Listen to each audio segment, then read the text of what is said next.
ওরা তো সব আল্লাহ আল্লাহ। পীর সাহেব এখন কয় কি কয়, আমরাও নির্যাতিত ছিলাম। ওরাও নির্যাতিত, আমাদের মারিয়ে মারিয়ে ঢুকলি, এখন তোরাও নির্যাতিত। ভাই তোদের কথা মিছে কথা কষ্ট, মিছে কথা বলছি, বিশ্বাস না করলে আমার কি করার আছে?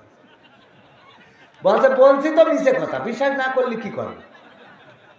এই না, এমন একটা বাহিনী তৈরি করে ফেলেছিল, যে বাহিনী আল্লাহ মাফ করুক যারা ছিল সেই সময় এতটাই কুলাঙ্গার ছিল যে আমার আবু সাইদ বুক পেতে দিয়েছে, সে তো কারো না কারো ভাই, কারো না কারো সন্তান, কারো না কারো কলিজার টুকরা, কারো না কারো ভাতিজা, কারো না কারো আপনজন, তার বুকের পরে গুলি চালাইতেই হবে। আবার বুক গুলি চালাইয়ে স্বরাষ্ট্রমন্ত্রীকে দেখা, কয় দেখেন স্যার, একটারে মারি হেইডাই মরে, বাকিটা মরে না। কুলাঙ্গার কি গার, কি গার। এই পুলিশগুলো ফুটেজ দেখে দেখে তাদেরকে আইনের আওতায় নিয়ে এসে জনসম্মুখে ঝুলানো দরকার, বলেন ঠিক কিনা? ইতিহাস করে রাখা দরকার। আমার দেশের আলেম ওলামা, এই পাবনার মাটি সাক্ষী মতিউর রহমান নিজামী রাহিমাহুল্লাহ, তাকে অন্যায়ভাবে শহীদ করা হয়েছে। আজকেও তার 10 লাখ অস্ত্র মামলা থেকে খালাস দেওয়া হয়েছে। এই সোনার মানুষকে যারা ফাঁসিতে ঝুলিয়েছে তাদের জনসম্মুখে ঝুলানো লাগবে।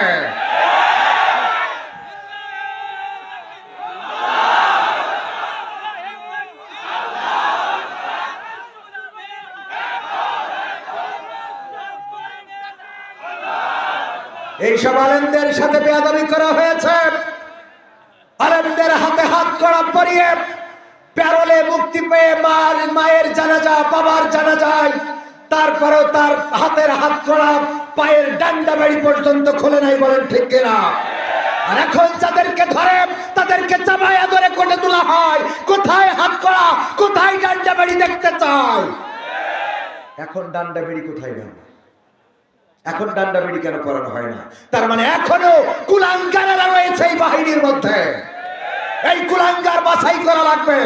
যারা আলেমদের রক্ত ঝরিয়েছে, যারা আলেমদের শহীদ করেছে, আমার ছাত্র জনতার বুকে গুলি চালিয়েছে, আমার আবু সাইদকে শহীদ করেছে, শান্ত মুগ্ধকে পৃথিবী থেকে বিদায় করেছে, এই পুলিশগুলোকে খুঁজে বের করে জনসম্মুখে টানাতে হবে। এরা এখন এসে বলে যে আমরা নির্যাতিত ছিলাম, আমাদের জুতাটাও পাই দিতে দাও নাই। কোরআনের মাহফিলে কথা বলতে এসে স্টেজে যা ইচ্ছা তাই করেছো। এই বাংলাদেশ পুলিশ তন্ত্র আর হবে না। জনগণের টাকায় বেতন পাও, জনগণকে স্যার বলে সম্বোধন করতে হবে। জনগণের টাকায় কেনা বুলেট, জনগণের বুকে তোমরা তাক করেছ, তোমাদের অন্তরাত্মা কাঁপে নাই। এই পুলিশগুলো কারা? বাংলাদেশের জাতি দেখতে চায়। তোমরা আমাদের টাকায় বেতন নিয়ে আমাদেরকে বলো যে আমাদের উপরে বন্দুক ঘোরাও। কোন জায়গায় কোন পুলিশকে ছাড় দিবেন না, কোন জায়গায় কোন ট্রাফিককে ছাড় দিবেন না। যেখানে ডিউটি করবে কমপ্লিট ডিউটি করতে হবে। ডিউটিতে যদি বিড়ি টানে, বিড়ি খাওয়ার জন্য তার বেতন দেওয়া হয় না। বেতন দিই আমরা আমাদের ঘামের ঘাম, আমাদের রক্ত পানি করার টাকায়, বলেন ঠিক কিনা? যেখানে দেখবেন যে পুলিশ বসে আছে, এই দাঁড়িয়ে থাকেন, ডিউটি করেন। কিসের বসে থাকেন? আমি আপনার বস। বসকে, বসকে, বস জনগণ। পুলিশের বসকে জনগণ। আমি বলেছি পুলিশ তন্ত্র কায়েম করে ক্ষমতায় ছিল, মনে করেছিল যে আমরা 41 সাল না কিয়ামত পর্যন্ত থাকবো। আল্লাহ রাব্বুল আলামিন চাই নাই। এত সহজ না ক্ষমতায় থাকা।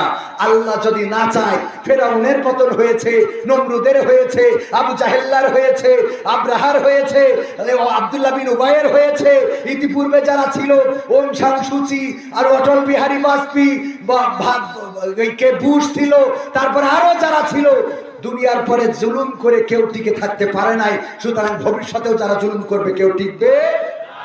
তবে হ্যাঁ, কিছু ছিল ভালো, যারা চেষ্টা করেছে সেই খারাপের মধ্যেও ভালো করা। সবাই তো আর খারাপ হয় না, ঠিক কিনা? কিন্তু পুলিশ জনগণের কর্মচারী, এটা মাথায় রাখতে হবে। পুলিশ কাদের কর্মচারী? জনগণের টাকায় যাদের বেতন হয় তারা জনগণের কর্মচারী। পরিষ্কার কথা। ট্রাফিক মোড়ে জ্যাম বাঁধাইয়ে বসে বিড়ি টানবার, বসে সাথে গল্প করবে, এটা হবে না, এটা হবে না। আগে হাতের মধ্যে মাল পেত, কয় হুজুর আগে মুসাফা করতাম সোয়াবের নিয়তে, আল্লাহ একটু রিজিকটা বাড়াই দিত। মুসাফা করতো সোয়াবের নিয়তে, আল্লাহ রিজিক বাড়াই দিত, ঠিক না? এখন আমি বলেছি যদি কেউ মনে করে যে না আবার ঘুরে আসবে, এত সোজা না। বললাম তাহাজ্জুদ পড়ে ভোট নিয়েছে সেই সরকারি রাখি নাই আমরা, আর এরা তো ভোটই নিই। কথা কয় না, তাহাজ্জুদ পড়ে টিকাতে পারিনি, আর নামাজ পড়ে নাও কি করতে পারবে? কথা কয় না।